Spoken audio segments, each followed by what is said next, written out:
शेतकऱ्यांना कर्जमाफी दिली होती आणि कर्जमाफी दिल्याच्या नंतर ज्यांचं कर्ज म्हणजे थकीत होतं अशा शेतकऱ्यांना कर्जमाफी मिळाली होती आणि त्यावेळेस जे शेतकरी रेग्युलर होते अशा शेतकऱ्यांना प्रोत्साहनपर अनुदान दिलं होतं।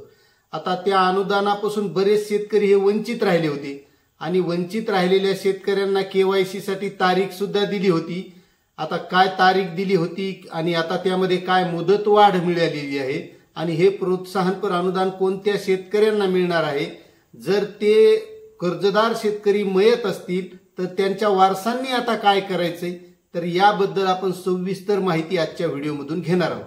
मित्रांनो, मी रामेश्वर नवटके आपलं वेणुगंगा टेक या यूट्यूब चॅनलमध्ये स्वागत करत आहे।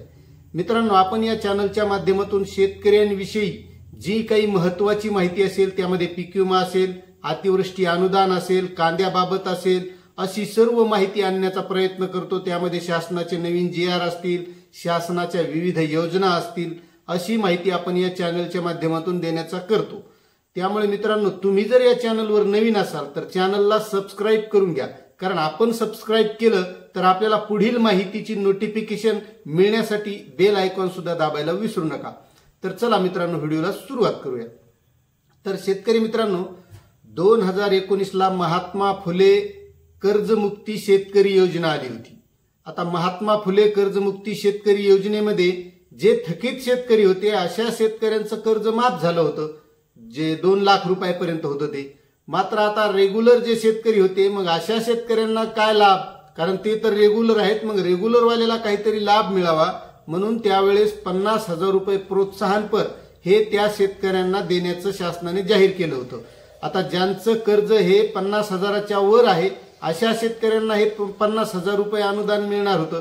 आता काही शेतकरी असे होते की ज्यांचं 50,000 रुपयाच्या आत पीक कर्ज आहे, मग अशा शेतकऱ्यांना त्यांनी जेवढं पीक कर्ज घेतलेलं आहे तेवढं पीक कर्ज अनुदान म्हणून त्यांना मिळणार होतं। पण ते शेतकरी जर रेग्युलर असतील तर शेतकरी मित्रांनो, मग हे अनुदानापासून जे काही शेतकरी वंचित राहिले होते अशा शेतकऱ्यांना 12 ऑगस्ट ते 7 सप्टेंबर पर्यंत KYC साठी मुदत देण्यात आलेली होती। मात्र या मुदतीतही बरेच शेतकरी वंचित राहिले, हे सहकार आयुक्तांच्या लक्षात आलं। मग त्यांनी आता या योजनेला पुन्हा मुदतवाढ दिलेली आहे आणि आता जे वंचित राहिलेले शेतकरी आहेत यांनी 18 सप्टेंबर पर्यंत याची KYC करायची आणि हे 50,000 रुपये अनुदान किंवा त्यांचं कमी जे असेल ते अनुदान मिळवायचं आहे। आता मित्रांनो, बरेच शेतकरी म्हणतात की कमेंट करून की आमचं नाव त्या यादीत आहे का, कसं कळेल काय, तर अशा शेतकऱ्यांनी आपल्या बँकेशी संपर्क करायचा आहे। मग आपण त्या बँकेशी संपर्क केल्याच्या नंतर आपण त्या यादीत आहोत का हे सुद्धा तुम्हाला कळेल किंवा निबंधक कार्यालयाशी संपर्क केल्यावर कळेल।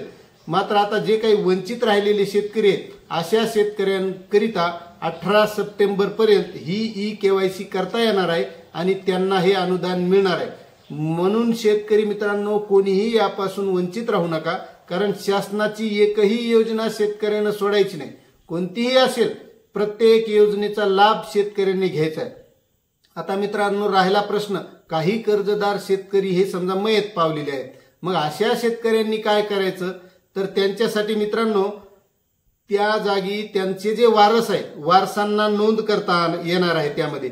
तर ती वारसांना नोंद करण्यासाठी 18 सप्टेंबर ते 26 सप्टेंबर पर्यंत त्यांना ही नोंद करता येणार आहे।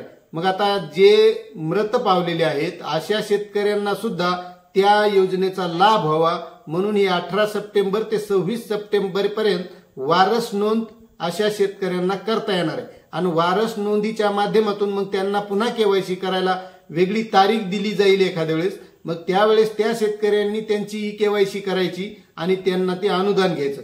आता प्रश्न राहिला की मग ही वारस नोंद करायची कुठं, तर ही वारस नोंद करण्यासाठी आपण ज्या बँकेकडून कर्ज घेतलेलं होतं, म्हणजे जे कोणी पालक असतील किंवा मृत पावलेले आहेत त्यांच्या वारसांनी ज्या बँकेकडून कर्ज घेतलेलं होतं त्या बँकेमध्ये जाऊन वारस नोंद करायची आहे आणि ती वारस नोंद 18 सप्टेंबर ते 26 सप्टेंबर पर्यंत करायची आणि त्यानंतर जर पुन्हा काही त्याबाबतचं KYC करण्याचं अपडेट आलं तर आपण नक्कीच या व्हिडिओच्या माध्यमातून आपल्याला या चॅनलवरून माहिती देण्याचा प्रयत्न करू।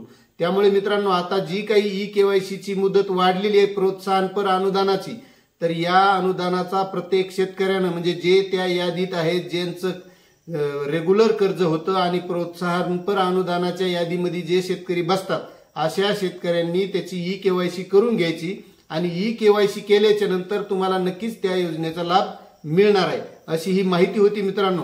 आपल्याला माहिती कशी वाटली नक्कीच कमेंट करा. चॅनलवर नवीन असाल तर सबस्क्राईब करा, लाईक करा आणि इतरही आपल्या प्रत्येक शेतकरी बांधवापर्यंत हा व्हिडिओ शेअर करायला विसरू नका. कारण आपण या चॅनलच्या माध्यमातून शेतकऱ्यांसाठी विविध ज्या काही योजना आहेत असे सर्व जे काही पीक विमा असेल कोणतीही माहिती असो शेतकऱ्यासंबंधी ती कळकळीनं आणण्याचा प्रयत्न करत असतो. त्यामुळे चॅनलला सबस्क्राईब करा, लाईक करा आणि इतरही शेतकरी मित्रांना शेअर करा. तर भेटूया अशाच माहितीसह नवीन व्हिडिओमध्ये. तोपर्यंत जय हिंद, जय महाराष्ट्र, जय किसान.